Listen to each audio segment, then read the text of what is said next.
श्री सिद्धिविनायकाय नमः। आज मैं आपके समक्ष सुख सागर ग्रंथ का वर्णन करूंगा, जिसे सुनकर आप अपने जीवन में यथार्थ सुख का अनुभव कर सकते हैं। बालक ध्रुव को भगवान का दर्शन और राज्य प्राप्ति। मैत्रेय जी कहते हैं कि विष्णु से आश्वासित देवता अपने स्थान को लौट गए। विष्णु जी गरुड़ पर सवार होकर बालक ध्रुव को दर्शन देने के लिए मधुवन को चले। वहां पहुंचकर उन्होंने देखा कि कठिन तप के कारण बालक ध्रुव की बुद्धि योग से परिपक्व हो गई है। विष्णु जी के पहुंचते ही ध्रुव के हृदय में एक अद्भुत प्रकाश हुआ। उन्होंने नेत्र खोलकर देखा तो सामने लोकों के नाथ अपनी माधुरी मूर्ति से खड़े हैं। ध्रुव उनके चरणों में लौट गए और दंड के समान पृथ्वी पर पड़े हुए ध्रुव भगवान के चरणों को चूमने और हृदय से लिपटाने लगे। बाल्यावस्था से विवश उनमें वाणी शक्ति तो ऐसी नहीं थी कि वह भगवान की प्रार्थना करते, किंतु उनकी प्रबल भक्त को समझकर भगवान ने अपना वेद स्वरूप शंख और कपोलों से लगा लिया, जिसमें उनसे अब भगवान की स्तुति करने का बल आ गया और वह स्थिरता पूर्वक भगवान की इस प्रकार स्तुति करने लगे। हे भगवान, आप एक होते हुए भी अनेक होकर कण कण में स्फूर्ति और चेतना का संचार करते हैं। सत असत ज्ञान अज्ञान सभी के मूल प्रेरक आप ही हैं और देवताओं में श्रेष्ठ होकर भी आपकी मानवीय क्रियाशीलता को देखते ही बनती रहे। हे प्रभु, आपके द्वारा प्रेरणा पाकर ब्रह्मा जी ने सृष्टि के विभिन्न सूत्रों को जोड़कर चराचर की रचना की है। आपके अंश से उत्पन्न सृष्टि के जीवों और सब जीवों में श्रेष्ठ मनुष्य जब इंद्रिय लिप्सा में पड़कर आपकी शक्ति मूल को भूलने लगते हैं, तभी उनका अधः पतन हो जाता है। इस कारण मेरी प्रार्थना है कि आप मुझे ऐसे सद्बुद्धि दें जिससे आपके चरणों में मेरा एक सा अनुराग सर्वदा बना रहे। हे प्रभु, मुझे आप ही की शरण है, इसलिए आपकी शरण आया हूँ। श्री मैत्रेय जी कहते हैं, जब इस प्रकार बालक ध्रुव ने अपनी समस्त पवित्र भावनाएं शुद्ध मन से उस करुणानंदन मुकुंद माधव के चरणों में अर्पित कर दी, तो उन श्री हरि के प्रसाद से उनको ध्रुव को रोमांच हो आया और श्री विष्णु जी भी आनंदित होकर ध्रुव से बोले कि हे राजपुत्र, मैं तेरी भक्ति से प्रसन्न हूँ और जिस पद के लिए योगी जन्मांतर तप करते हैं वो पद मैं तुझे प्रदान करता हूँ। तू उस पवित्र लोक का अधिवासी होगा जिसके चारों ओर सप्तर्षि गण चक्कर लगाया करते हैं। त्रिलोकी का नाश होने पर भी उस स्थान का नाश नहीं होता और अंत में तुम उसी लोक में वास करोगे।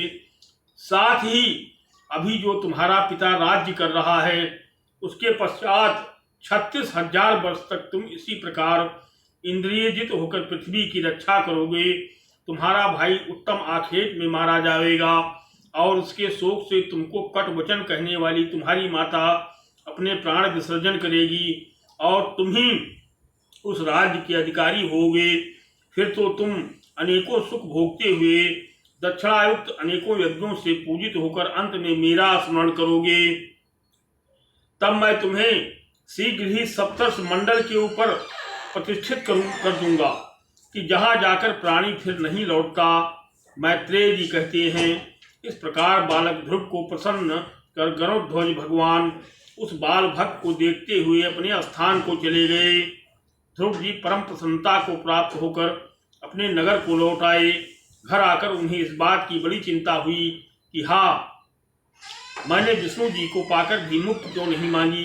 मैं कितना मूर्ख हूँ कि नारद जी के समझाए जाने पर भी मैं श्री हरि से आत्म कल्याण की यातना न कर सका और राज्यादिक नश्वर वस्तुओं को ही पाकर प्रसन्न हो गया। निश्चय है कि देवताओं ने मेरी तपस्या से ईर्ष्या की हो और मेरी बुद्धि को दूषित कर दिया। मुझे आश्चर्य है कि मैंने वास्तविक आत्म कल्याण को क्यों नहीं मांगा।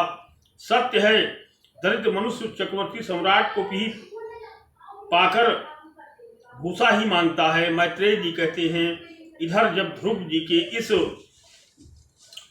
प्रकार से कृतार्थ होकर लौटने का समाचार उनके पिता राजा उत्तानपाद को मिला तो पहले उन्हें विश्वास ही नहीं हुआ कि जैसे कोई मरकर लौटने वाले का विश्वास नहीं करता, किंतु उसी क्षण नारद जी का वचन उन्हें स्मरण होकर के आया जो वे पहले राजा से आकर कह गए थे। अतः उन्होंने पूरे राजकीय व्यवस्था अनुसार बड़ी धूमधाम से स्वागत किया। राजा सुनीति और सुरुचि भी एक पालकी में बैठकर पुत्र उत्तम को गोद में बैठाकर नगर के बाहर आई। राजा उत्तानपाद पुत्र ध्रुव को हृदय से लगाकर दीर्घ निश्वास करने लगे, बार बार उनका मस्तक सूंघने लगे। विष्णु भक्त ध्रुव को उन्होंने अपने अश्रु जल से भिगो दिया। बालक ध्रुव ने माता पिता को प्रणाम करके आशीर्वाद लिया। माता श्रुति उन्हें हृदय से लगाकर बहुत प्यार करने लगी। एक दूसरे से मिलकर आनंदित होकर उस माता सुनीत की तो सारी व्यथा ही दूर हो गई। उनके अस्त्रों से दूध टपकने लगा, नेत्रों से बारंबार मांगलिक अश्रु प्रवाह होने लगा। लोग रानी सुनीति का जय जयकार करने लगे। लोग कहने लगे कि रानी तेरा बड़ा भाग्य है, तेरा पुत्र दुख दूर करने वाला है, यह इष्ट के समान है।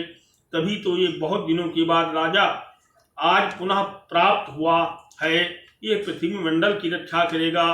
आपने भक्तों के दुख दूर करने वाले भगवान का निश्चय ही पूजन किया है, जिनका पूजन करने वाले धीर वीर पुरुष दुर्जय मृत्यु को भी जीत लेते हैं। इस प्रकार वहां भी उपस्थित जनता द्वारा लालित हो रहे ध्रुव को राजा ने उत्तम के साथ प्रसन्न होकर हथनी पर बैठाया और आनंदित होकर नगर में प्रवेश किया। पूर्व के प्रत्येक द्वार मकराकृत तोरणों से सज्जित थे। फल और मुंजी के युक्त केला था, सुपारी के वृक्षों से शोभित थे। आम के पत्ते, वस्त्र, माला और मोतियों की मालाओं से अलंकृत दीपकों के साथ जल से भरे हुए घट रखे गए थे, जो विमानों के शिखरों सहित कांति युक्त स्वर्णमय परिच्छेदों वाला परकोटों, द्वारों और महलों से चतुर्दिक पूर्णतः अलंकृत था। उसके आंगन राजमार्ग और इस प्रकार सभी मार्ग झाड़कर चंदन के जल से सींचे गए थे, जो लावा, अक्षत, पुष्प, फल, तंडुल और बालियों से युक्त थे। मार्ग में जाते हुए ध्रुव को देखकर नगर की सती स्त्रियां वात्सल्यवत आशीर्वाद देती हुई उस पर श्वेत सरसप यो दही जल दूध पुष्प था फल बरसाने लगी। ध्रुव उनके मनोहर गीतों को सुनते हुए पिता के उस भवन में प्रविष्ट हुए, जहाँ निर्बल सैया बिछी हुई थी, हाथी दांत के पलंग, स्वर्ण के बहुमूल्य आसन और इस प्रकार सभी वस्तुएं जहाँ स्वर्ण की ही थीं, स्फटिक और महामरकतमणि की दीवारें थीं, तथा जिस भवन में मणियों के दीपक थे और जो स्त्री रत्नों से शोभित था, जिसमें नाना प्रकार के देव वृक्षों का सुंदर उद्यान था और जिनमें पक्षियों के जोड़े था मतवाले और भौरे गुंजार कर रहे थे। सुंदर वापियों में वैदूर्य मणि के सोपान बने थे और जो पद्मों, उत्पलों तथा कुमुदों से युक्त थी, जिसमें हंस, कारंडो, चक्रवाक और सारस विद्यमान थे। ध्रुव ने राजा उत्तानपाद को आश्चर्यचकित कर दिया। ध्रुव के अद्भुत प्रभाव को सुनकर राजा उत्तानपाद के आश्चर्य का अंत न रहा और विष्णु जी की छाया से बालक ध्रुव का प्रजा में उत्तरोत्तर प्रभाव बढ़ता गया। प्रजा उन्हें प्राण से भी अधिक प्रिय समझने लगी। फिर तो उनकी युवावस्था आते आते राजा ने प्रजा की सम्मति से ध्रुव को ही पृथ्वी का स्वामी बनाया और स्वयं वृद्ध होते होते वन को चले गए।